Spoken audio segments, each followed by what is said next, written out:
हरियाणा आज तक पंचायत में एक बार फिर से आपका स्वागत है। और अब मंच पर हमारे साथ एक ऐसे खिलाड़ी पहुंच रहे हैं राजनीति के, जिन्होंने लंबी लंबी पारियां अपनी पार्टी की तरफ से हरियाणा में खेली है। चाहे वो 2 बार मुख्यमंत्री रह चुके हों, कई बार के सांसद रह चुके हों। हमारे साथ इस वक्त मंच पर मौजूद है, तालियों के साथ स्वागत कीजिए भूपेंद्र सिंह हुड्डा साहब। धन्यवाद। तो बतौर खिलाड़ी इस बार पैड आपने सब कुछ हेलमेट तैयार रखा है, क्योंकि ये पारी आपके लिए भी आर पार की लड़ाई वाली पारी है। 10-0 से 5-5 का शून्य करने के बाद इस बार जो आपने लोकसभा में किया, 5-5 का स्कोर करने के बाद कितने तैयार हैं आप? कैसी तैयारी है? नहीं, पूरी तरह से तैयार हैं। और लोकसभा में तो हाफ किया, अब के बीजेपी साफ हो जाएगी हरियाणा में। लोकसभा में हाफ, विधानसभा में साफ। तो इस बार आज भी लग रहा है आप कई जगहों का कार्यक्रम करके आ रहे हैं। हाँ, एक दिन पर औसतन कितनी जगहों पर पहुंच रहे हैं आप? नहीं, कल तो 16 प्रोग्राम थे मेरे। आज मैं अंबाला से चला था, अंबाला गरौंडा कई जगह होके आया हूँ। यहाँ बादशाहपुर में किया, कई जगह होके आया। और जनता से कैसा रिस्पांस मिल रहा है आपको? क्या जनता से, लोगों से कैसा रिस्पांस मिल रहा है? जबरदस्त जन समर्थन मिल रहा है। और मेरे तजुर्बे के हिसाब से 36 बरादरी मन बना चुके हैं अब की बार कांग्रेस सरकार। क्या मैं इस वक्त हरियाणा के अगले मुख्यमंत्री से, अगर कांग्रेस पार्टी की जीत होती है तो क्या मैं अगले मुख्यमंत्री से बात कर रही हूँ? देखिए, कांग्रेस पार्टी की अपनी पद्धति है, उसके हिसाब से चलते हैं। विधायक बनेंगे, मेजोरिटी आएगी, विधायकों से ऑब्जर्वर पूछेंगे, फिर हाईकमांड फैसला करेगी। जो भी फैसला करेगी मेरे को मंजूर होगा। ऐसा मत बन रहा है कि ज्यादातर जो टिकट वितरण है उसमें आप ही की चली है, आपने सब कुछ डिसाइड किया है, और इस वजह से कुमारी शैलजा थोड़ी सी नाराज है। आप उनसे क्या कहेंगे? देखिए, ऐसी कोई बात नहीं है, ये व्यक्ति की बात नहीं है। पार्टी ने टिकट दी है, वो जो है ना, जिताऊ और टिकाऊ को दिया है। कांग्रेस पार्टी की टिकट है, वो व्यक्तियों की नहीं है। जिताऊ और टिकाऊ, हाँ। तो पर सबको उस पैमाने पर नापा आप ही ने है। आपने उनको खुद मॉनिटर किया, फिल्टर किया? मैंने क्यों नापा? स्क्रीनिंग कमेटी नापा। स्क्रीनिंग कमेटी बैठी, सेंट्रल इलेक्शन कमेटी बैठी, फिर सब कमेटी बैठी। काफ़ी लंबे प्रोसेस है, क्योंकि 2500 एप्लीकेशन थी 90 सीटों के लिए। तो it takes long time. Vinesh Phogat को पार्टी में शामिल करना, टिकट देना किसका फैसला था, आपका या जूनियर हुड्डा का? देखिए, ये विनेश फोगाट ने जब सिल्वर जीती वो, और उसके बाद जो गोल्ड से वंचित रह गई, हालांकि उनको गोल्ड हक बनता था जी। और जब उन्होंने बयान दिया तो मैं एक किस्म से स्पोर्ट्स लविंग व्यक्ति हूँ, तो मैं खुद महसूस किया कि उनको प्रॉपर गाइडेंस नहीं दी गई। प्रॉपर गाइडेंस होती तो 100 ग्राम कोई वो नहीं है और उनको मेडल मिलता। तो मेरे को लगा भाई ये इनको जो है बड़ी मायूसी हुई है। तो उस समय मैंने बयान दिया था, बीजेपी से भी रिक्वेस्ट किया था, भाई इनको जो है या तो सर राज्यसभा में नॉमिनेट कर दो। हमारे पास तो मेजोरिटी नहीं है, हमारे पास विधायक की मेजोरिटी होती तो मैं ज़रूर इनको राज्यसभा में भेज देते, ताकि इनका जो मायूसी जो है वो दूर हो सके। लेकिन फिर जब वो वहाँ से आई तो राहुल जी को मिले, बजरंग पुनिया और मेरे पास भी आए थे। मैंने तो कहा भी तुम्हारी इच्छा है, कोई बात नहीं हुई थी। तो राहुल जी को मिले, विनेश और बजरंग पुनिया। फिर वहाँ से आके उन्होंने कहा, खबर करी कि भाई हमारे को एक को किसी को वोट टिकट दे दो। तो फिर फैसला किया गया विनेश फोगाट को देने का। उसके पीछे एक ही है कि हरियाणा जो है देश की 2% पॉपुलेशन है, लेकिन अगर कॉमनवेल्थ होती है तो 38 गोल्ड मेडल मिलते हैं, तो 22 हरियाणा के। ओलंपिक्स में 6 आते हैं तो 4 हरियाणा के। तो एक इस हिसाब से माहौल बना हुआ है, ताकि दूसरे प्लेयरों को प्रेरणा स्रोत रहे, उनको भी ये महसूस हो कि भाई कोई तुम्हारे साथ जाती होगी तो हरियाणा के लोग उनके साथ खड़े। और कई लोगों का ऐसा मानना है कि ये पॉलिटिकल आंदोलन था, राजनीतिक आंदोलन नहीं था जो पहलवानों का था। अब कांग्रेस पार्टी में उनके आने के बाद एक लड़ाई होगी, बीजेपी वर्सेस कांग्रेस, तो वो भी पॉलिटिक्स में घसीटी नहीं, जाएगी। पॉलिटिक्स का क्या इस बात? अब खिलाड़ी एक पार्टी का नहीं होता है, देश का होता है। लेकिन जब उनका ये हुआ कि 30 साल की उनकी आयु हो गई, अब आगे कोई चांस नहीं है उनका, तब हमने महसूस किया और उन्होंने इच्छा जाहिर की कि भाई मैं दोनों में से एक को दो। ये तो पहले विनेश जी बीजेपी, ने आपसे कहा कि विनेश जी ने कहा कि हम दोनों में से किसी एक को दो। हाँ दोनों ने इकट्ठा कहा। अच्छा, तो ये उनका नाम जो है खिलाड़ी, पहले योगेश्वर दत्त को बीजेपी ने दी, बबीता फोगाट को दी, संदीप सिंह को दी, और उसको किस तरह से बचाया गया। ये खिलाड़ी, जो खिलाड़ी है, कोई ये थोड़ा खिलाड़ी बन गया तो राजनीति में नहीं आ सकता। महावीर फोगाट जो ताऊ हैं उनके, वो कह रहे हैं कि जब पहले था राज्यसभा भेज सकते थे भूपेंद्र जी, तब नहीं भेजा। जब अब इनके क्यों उनके चुनाव जो लड़ा बच्चे रहे थे हैं? बबीता, और उनको हमने पूरा मान सम्मान दिया, इनके साथ जाती हुई उनके बच्चों को, बबीता हो या गीता हो, जो उनका ड्यू था वो मिला हमारे समय में। अगर विनेश को गोल्ड मेडल मिल जाता तो कोई सवाल ही पैदा नहीं था। वो कह रहे हैं कि भ्रम फैलाना नहीं चाहिए, क्योंकि विनेश जी ने भी ये नहीं कहा, उनका पर्सनली चोजन स्टाफ था जो उनके साथ था, जो स्टाफ वो ले गए थे वो उनका चलो चोजन इस बात की डिटेल मिल जाता, लेकिन मेरे को तजुर्बा है, अगर उनको प्रॉपर गाइडेंस होती तो 100 ग्राम कोई बहुत ज्यादा वो नहीं है, 4 घंटे में ही कम हो जाता है। नहीं, उन्होंने कोशिश तो बहुत की, रात भर वो जगी, उन्होंने खुद बताया। आप वहाँ थोड़े थे जो आप बता रहे हो। उन्होंने बताया कि मैंने रात भर कोशिश की। उन्होंने बताया समय कब मिला, मेरे को बात हुई है जी। लेकिन मेरा भी इतना तजुर्बा है कि अगर प्रॉपर गाइडेंस होती तो उनका 100 ग्राम कोई ज्यादा वजन नहीं। अब जो राजनीतिक तरीके से कांग्रेस आगे बढ़ रही है सर, उस पर आते हैं। आम आदमी पार्टी, ऐसी खबर आई, कुछ कांग्रेस पार्टी के नेताओं ने खुलकर कहा कि राहुल जी चाहते थे कि आम आदमी पार्टी से गठबंधन हो, लेकिन गठबंधन ना होने की वजह क्या रही आपकी नजर में? देखिए, राष्ट्रीय स्तर पर तो हमारा गठबंधन है, उनको एक सीट कुरुक्षेत्र में दी। प्रादेशिक स्तर पे तो हमारा कोई गठबंधन नहीं है, लेकिन इंस्पाइट ऑफ दैट हम चाहते थे गठबंधन हो, और नेगोशिएशन भी हुई, सीटों के बंटवारे में बात चली, लेकिन वो नेगोशिएशन कामयाब नहीं हुई। और मेरे को लगता है ऐसा आम आदमी पार्टी चाहती नहीं थी नगर, वो नहीं चाहते हैं। नहीं, हमने तो बिल्कुल उनको अच्छा ऑफर किया था। कितना ऑफर दिया था आपने, कितनी ये तो मैं आपको नहीं बताऊंगा, लेकिन ये है कि उनके जितना बनता है हक उससे ज्यादा किया था। पिछले चुनाव में लड़े थे वो 19 में 50-60 सीटों पे लड़े थे, सारी सीटों पे जमानत जब्त हुई उनकी जी। लोकसभा के थोड़े दिन पहले बाई इलेक्शन हुआ आदमपुर का, उसमें उन्होंने अपना कैंडिडेट खड़ा किया, 3000 वोट आई थी, तो लेकिन हमने उनको जितना ड्यू है उनका उसमें हम दिया था, ऑफर दिया था, लेकिन नेगोशिएट वर्क नहीं की। हरियाणा चुनाव के एन पहले अरविंद केजरीवाल, दिल्ली के मुख्यमंत्री, उन्होंने इस्तीफा दिया। आप इस इस्तीफे को कैसे देखते हैं? बीजेपी कहती है जेल में थे तब नहीं दिया, जब चुनाव का वक्त आया तब दिया। उनका इस्तीफा सही फैसला है? वो तो उनकी मर्जी है, वो अपनी पार्टी के और अपनी इच्छा के मालिक। मैं कब इस्तीफा दूंगा आपसे पूछ के थोड़ा दूंगा, या आपकी वजह से थोड़ा दूंगा। पर वो अब प्रचार के लिए आएंगे, हरियाणा में प्रचार के लिए आएंगे। हरियाणा में वो कह रहे हैं मैं प्रचार के लिए, और 11 जिलों में उनका कार्यक्रम। उनकी पार्टी लड़ रही है तो जाना चाहिए। पार्टी हर पार्टी का जो भी पदाधिकारी है जाएगा प्रचार में, बीजेपी वाले भी जाएंगे, हमारे भी सारे नेता जाएंगे, हम भी जा रहे हैं, वहाँ पार्टी वाले भी जाएंगे, और पार्टियां लड़ रही वो भी जाएंगे। एंटी बीजेपी वोट्स बंटने का डर आप नहीं देखते हैं उनके यहाँ पर प्रचार से? नहीं, क्योंकि हरियाणा में सीधा मुकाबला कांग्रेस और बीजेपी का है। ये आपने देख लिया लोकसभा में।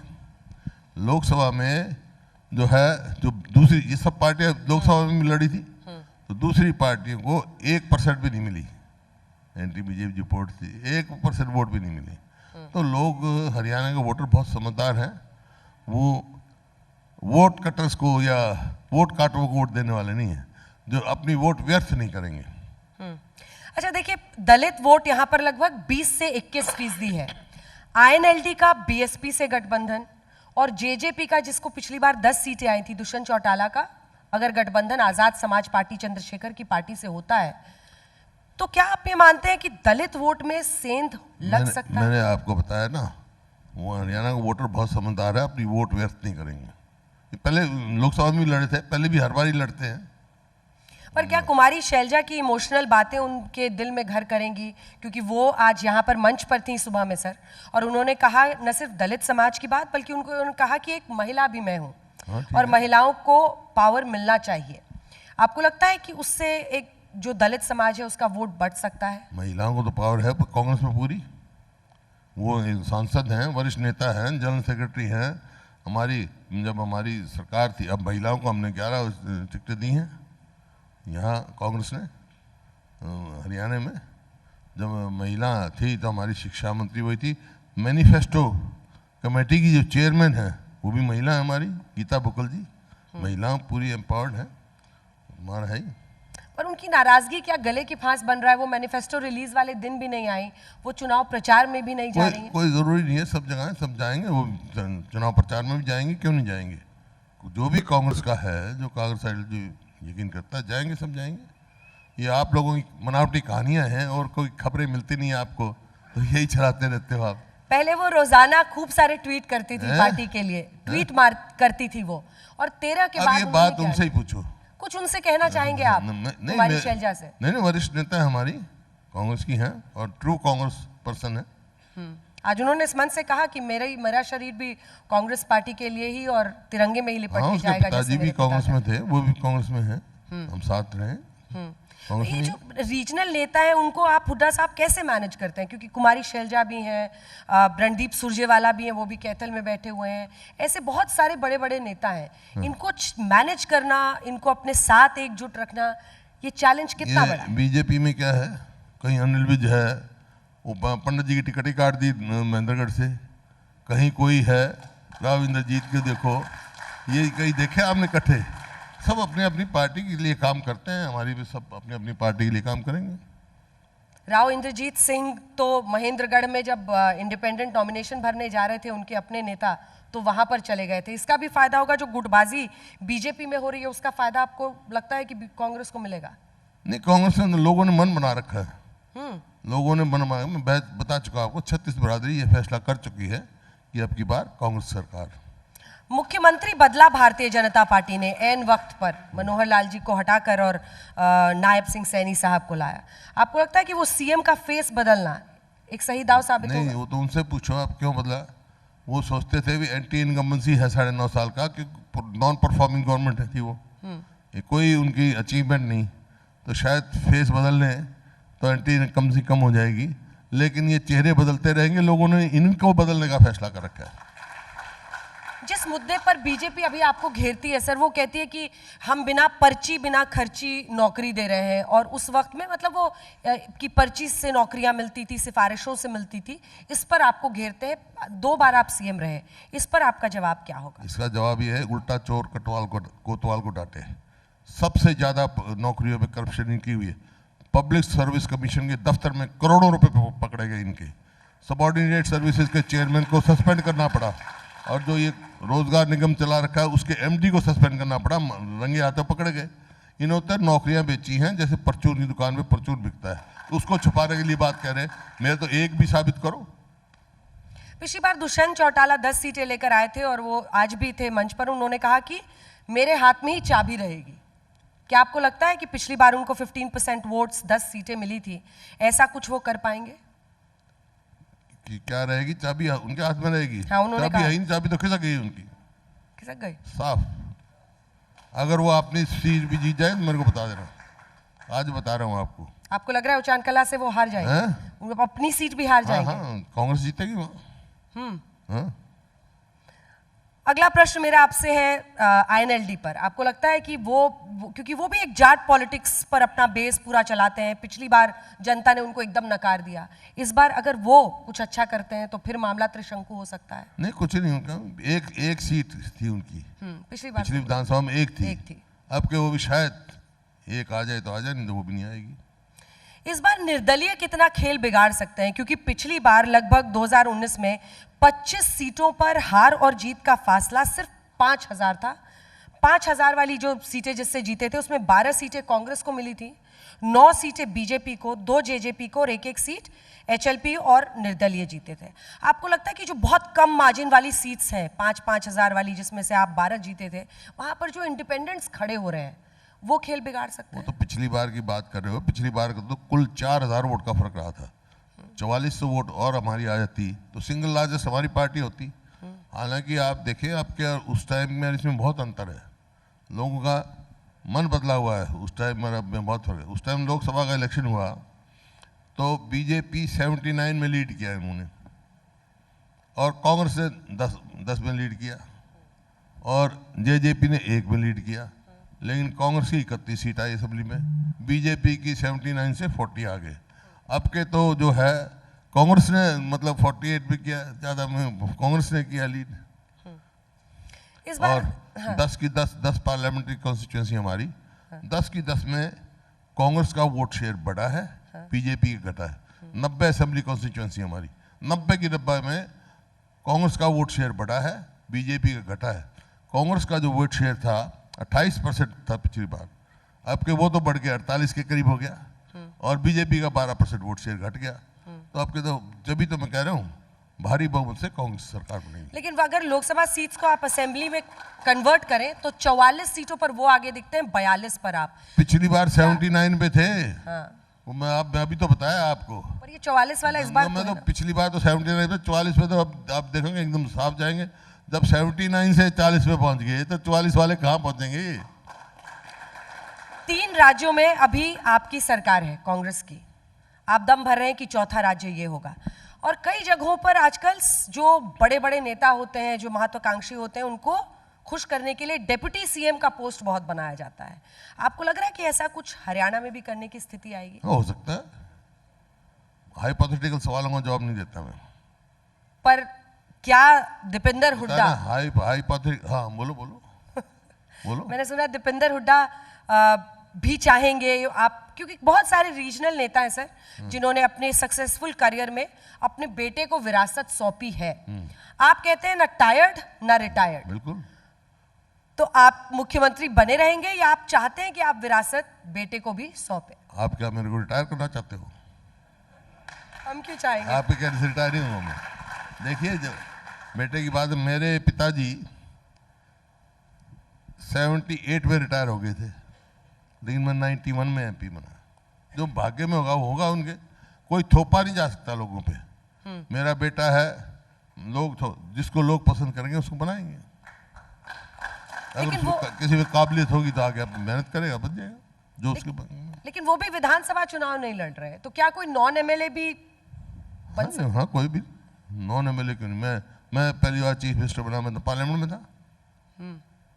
आप जब आप पहली बार बने तो आप पार्लियामेंट में थे। 6 महीने तक कोई भी बन सकता है। आप भी कोशिश कर लेना, 6 महीने तक आप भी बन जाओगे। 6 महीने के बाद एमएलए बनना पड़ेगा आपको, एमएलए बनना पड़ेगा। अलग अलग जो आपके नेता हैं, बाकी भी पार्लियामेंटेरियंस, उनकी उम्मीदें बहुत जगेंगी आपकी इस बात को सुनकर। आपकी पार्टी के 3 दावेदार हैं जो एमपी हैं इस वक्त, तो दावेदारी उनकी भी उम्मीदें जगेंगी। राजनीति में दावेदारी नहीं हो, इच्छाएं ना हो तो तरक्की नहीं कर सकते। इच्छा होना जरूरी है, जब तो आगे तरक्की करेगा। इसमें कोई बुराई वाली बात थोड़ा है। दावेदारी करना सबका हक है, प्रजातंत्र है, सबका अधिकार है। एक सवाल बहुत दिलचस्प है, वो इस नजरिए से कि आपके लिए मनोहर लाल आपको लगता था कि ज्यादा फॉर्मिडेबल दुश्मन थे, राजनीतिक दुश्मन, सियासी दुश्मन, या फिर आपको लगता है कि नायब सिंह सैनी साहब जो है, दोनों को अगर आंकना हो एज पॉलिटिकल ओपोनेंट, राजनीतिक जो विरोधी आपका या सामने खड़ा है प्रतिद्वंदी, तो आपकी नजर में ज्यादा केपेबल, ज्यादा जो मुश्किल है वो कौन है? राजनीतिक प्रतिद्वंदी नहीं देखता मैं, हमारे पार्टी ने क्या किया है, क्या उपलब्धि है, वो लेके जाते हैं लोगों में। और यही कारण जो अब बदला हुआ माहौल है, क्योंकि 2005 से 2014 तक हमारी सरकार रही कांग्रेस पार्टी की, और 14 से 24 तक बीजेपी और जेजेपी की रही। लोगों ने तोल लिया। जब हमने सरकार छोड़ी उस टाइम हरियाणा प्रति व्यक्ति आय में, प्रति व्यक्ति निवेश में, कानून व्यवस्था में, नौकरी देने में, खेल और खिलाड़ियों में नंबर 1 था। आज किस चीज़ में नंबर 1 है? ये मेरे आंकड़े नहीं है, ये प्लानिंग कमीशन के भी आंकड़े हैं, सीएमआई के। आज हरियाणा में बेरोजगारी में नंबर 1 है। आज हरियाणा जो है कानून व्यवस्था में बिल्कुल वो हो गया कि आप, और ये मेरा नहीं है, social progressive index government of India का है, उन्होंने हरियाणा को असुरक्षित बताया है। और खिलाड़ियों को तो आपने देखा है, हमारी पहलवान बोटियों को अब तक न्याय नहीं मिल रहा, धक्के खानी है। एक और हमारे 2-3 साथी हैं, वो सवाल करना चाहते हैं। एक प्रश्न मैं कर लूं, उसके बाद उनके पास चलेंगे। आपका भी मैनिफेस्टो आया है, 7 गारंटीज की आपने बात की है, बीजेपी का भी आया है, वो भी बहुत सारे अलग अलग स्कीम्स थोड़ी नकल मारी है उन्होंने, कोई खास बात है। हमारी नकल मारी है आपकी, हमारी नकल मारी है, कॉपी पेस्ट। हाँ कॉपी पेस्ट ही किया है हमने। हमने पहले महिलाओं को 2000 दिया, वो ये कह रहे हम 2100 दे देंगे। हमने कहा 2 लाख नौकरी हम पक्की देंगे, वो भी कहें 2 लाख नौकरी।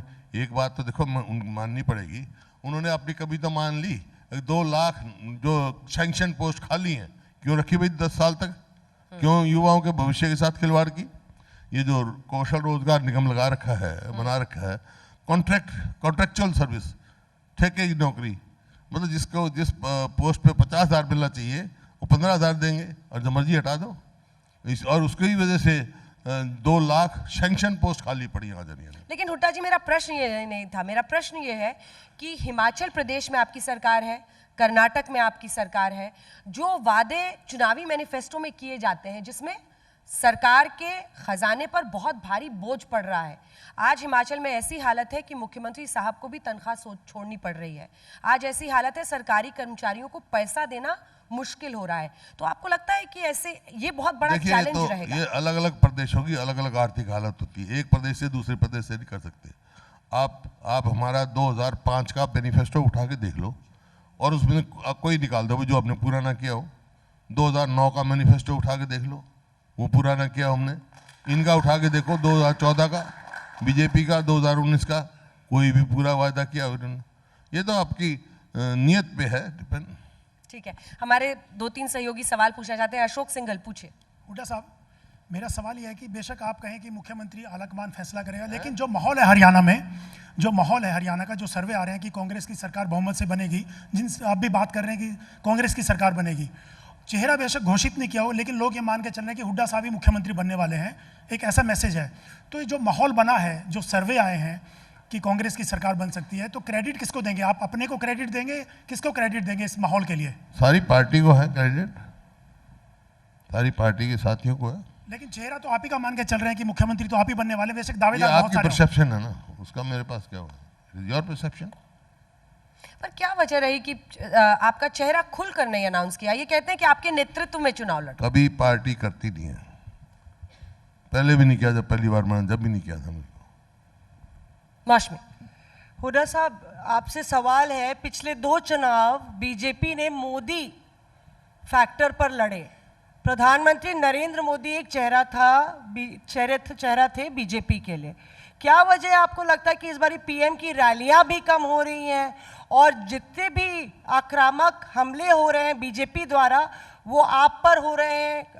एक तरीके से पीएम का चेहरा नजर नहीं आ रहा है, आप पर भी कई आक्रामक हमले हुए हैं। तो मोदी फैक्टर कितना असरदार दिख रहा है इस बारी?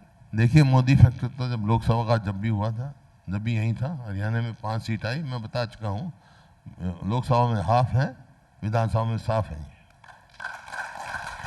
आपने शुरुआत यहीं से की थी है? आपने शुरुआत इसी लाइन से की ये थी। जब सवाल ही उनका है तो यही जवाब बनता है उनका। ओके, राहुल जी और प्रियंका जी और सोनिया जी का क्या कार्यक्रम है यहाँ पर? आएंगे क्योंकि 26। अभी बहुत रैली हुई नहीं है। नहीं, राहुल जी के 26 से है कार्यक्रम हमारा। 26 से शुरू करेंगे वो? हाँ, 26 को। अभी तो आए नहीं है। कश्मीर में है, आएंगे 26 को। अच्छा, अभी कश्मीर, उसके बाद 26 से यहाँ पर कर रहे हैं। मनोहर लाल जी अब कुछ देर में यहाँ पर स्टेज में आने वाले हैं और मनोहर लाल जी ने कुमारी शैलजा को खुला ऑफर दे दिया है कि हमारी पार्टी में आ जाओ। देखिए, ये तो अपने खुद ही मान गए, जो ये खुद मान गए हम तो हार चुके हैं। हार जब आदमी हताश होता है तो ऐसे ऑफर देता है। इनको जिम्मेवार पद पे बैठ के सोच समझ के बात करनी चाहिए, किस लेवल की वो लीडर है। क्या आप कह रहे हो? मैं आज कह दूं मनोहर लाल जी आप कांग्रेस में आ जाओ, क्या औचित्य है उस बात का? क्या औचित्य है? आपके कार्यकाल का हिसाब किताब, नौकरियां वो गिराते हैं कि आपके वक्त पर 70,000 80,000 नौकरियां लगी थी, हमने 1.5 लाख के करीब नौकरियां दी हैं, ये वो हिसाब किताब गिनाते हैं। कॉन्ट्रेक्चुअल में बता चुका, कॉन्ट्रेक्चुअल है, कॉन्ट्रेक्चुअल है। जब भी तो उन्होंने खुद उनका मैनिफेस्टो देख लो आप, वो क्यों कह रहे हैं हम 2 लाख पक्की नौकरी देंगे? क्योंकि 2 लाख नौकरी खाली है, सैंक्शन पोस्ट। अग्निवीर स्कीम पर कांग्रेस पार्टी घेरती है। अग्निवीर में वो कह रहे हैं कि यहाँ हरियाणा में उन्होंने मैनिफेस्टो में कहा है कि हम सबको नौकरी देंगे। 10% उन्होंने पहले रिजर्वेशन। ऐसा है, एक्स सर्विसमैन की तो पहले रिजर्वेशन थी, लेकिन अग्निवीर के जो है ये भविष्यों के साथ खिलवाड़ है। 4 साल आदमी रहे, आके उसको सुविधा भी नहीं मिले, शहीदी का दर्जा भी नहीं मिले, तो अपनी जहाँ आके क्या करेगा भाई? वो नौकरी क्या किस चीज की देंगे? Class 4 class 3? फिर आप क्या चाहते हैं? अग्निवीर स्कीम को पूरी तरह से? हाँ, बिल्कुल। रेगुलर भर्ती होनी चाहिए जैसे पहले होती, ताकि अगला को अपना फ्यूचर अश्योर हो, अपने बच्चों की पढ़ाई में ध्यान दे, अपने परिवार को ध्यान दे।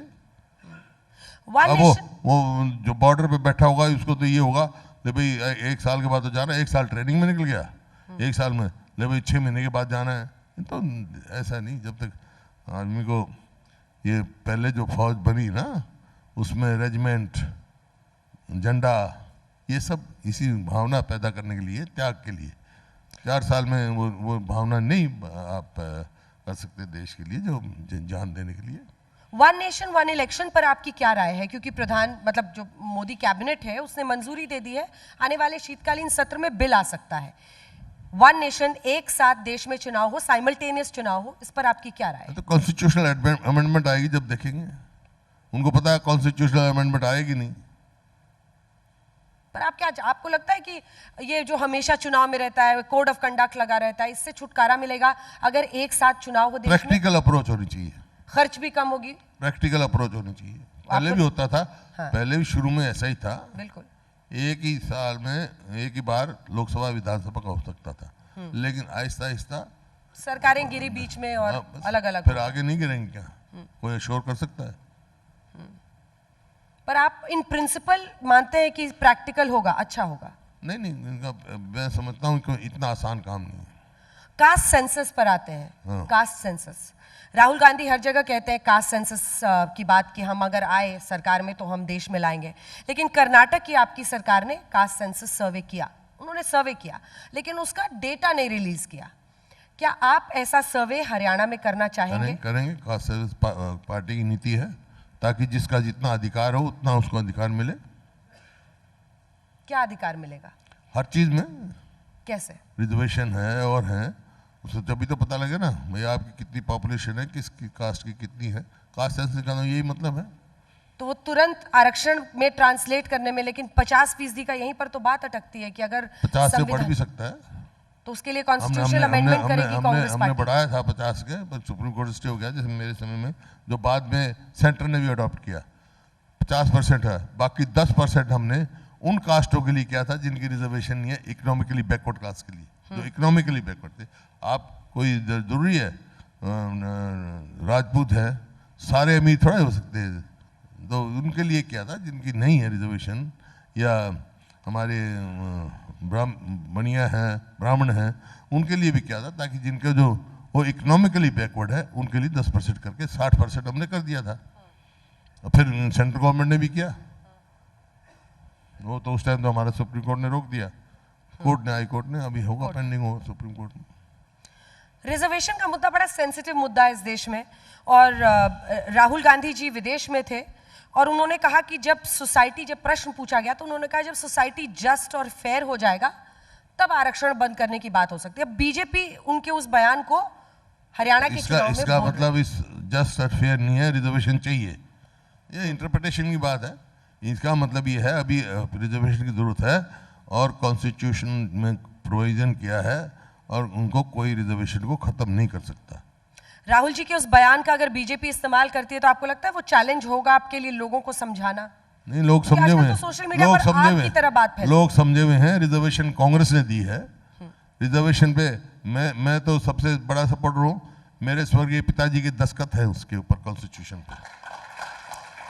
सवाल आप पूछना चाहती पूछे। जी सर, नमस्कार सर, मेरा नाम नंदिनी है और सर आपके हमने मैनिफेस्टो देखी और उसके 7 वादे काफ़ी अच्छे हैं, लेकिन ये कहीं ना कहीं बहुत ही सिमिलर है बाकी स्टेट्स के मैनिफेस्टो से। और कुछ रीसेंट मंथ्स बैक ही कर्नाटका के सीएम के फाइनेंस एडवाइज़र ने बोला कि हमारे पास अब पैसे नहीं है डेवलपमेंट के लिए। कहीं ऐसा ना हो कि हरियाणा में भी आने के बाद आप ये बोले कि सब्सिडीज़ के लिए तो हमारे पास पैसे थे, हमारे मैनिफेस्टो में तो हमने सब्सिडीज़ का बात किया, लेकिन डेवलपमेंट और विकास के लिए तो हमारे पास पैसे ही नहीं बचे क्योंकि हम सारे पैसे उसमें लगा चुके हैं। कर्नाटक में मेट्रो प्रोजेक्ट को रोकना पड़ा इस वजह से। और जवाब ले लेते हैं। ठीक, अब जवाब ले लेते हैं। बोलो। आप समय से पहले ही मतलब सवाल पूछ रहे हो भाई। अब हमने पिछली बार हमारी सरकार बनी 1600 करोड़ एक कलम से बिजली के बिल माफ किए थे, उस टाइम भी ये सवाल कहा था कि कैसे होगा। और आर्थिक तौर पे हम पंजाब से पीछे थे, 2014 में पंजाब से बेटर हो गए हम उसमें। ये तो आपकी मैनेजमेंट पे है, हाउ डू मैनेज। आप कितनी क्षमता रखते हो, कितना रखते हो। तो सुक्खू साहब और हमने सिद्धारमैया को कुछ हमने आप टिप्स दे किसानों के दीजिए। कर्जे माफ किए, इस गवर्नमेंट ने एक पैसा नहीं माफ किया। हमने बैकवर्ड क्लासेस और शेड्यूल कास्ट जो कमी वो थे फेडरेशंस, उनके कर्जे माफ किए हमने। कोऑपरेटिव में जो और सारे बैंकिंग के जो अपना शॉर्ट टर्म लोन है किसान का, जो 12% इंटरेस्ट लगता था उसके ऊपर, मैं चेयरमैन था उसका, प्रणब मुखर्जी फाइनेंस मिनिस्टर थे, तो उनसे कह के पूरे देश में आज समय पे जो देगा 4% से ज़्यादा कोई ब्याज नहीं दे सकता, दे दिए। और हरियाणा में हमने जो शॉर्ट टर्म लोन पे 0% कर रखा है। चल रहा है ना, कोई फेल हो गई क्या इकोनॉमी। ठीक है, आपका सवाल हो गया। बस वो आप कह रहे हैं कि फिस्कल मैनेजमेंट आपका बड़ा अच्छा था, तो आप सिद्धारमैया और सिद्धू जी को कुछ टिप्स दे दीजिए। ऐसा वो आएंगे तो दे दूंगा, कोई बात नहीं। लेकिन ये सब देख के ना, फाइनेंशियल देख के कितनी लायबिलिटी, जब ये मैनिफेस्टो डाला हमने। भूपिंदर हुड्डा जी, भूपिंदर हुड्डा जी, आप पंचायत आज तक के मंच पर आए, आपने हर सवाल का जवाब दिया, आपका बहुत बहुत धन्यवाद हमारे साथ बहुत बहुत धन्यवाद। आपके सवालों से बच गया बहुत मैं। Thank you.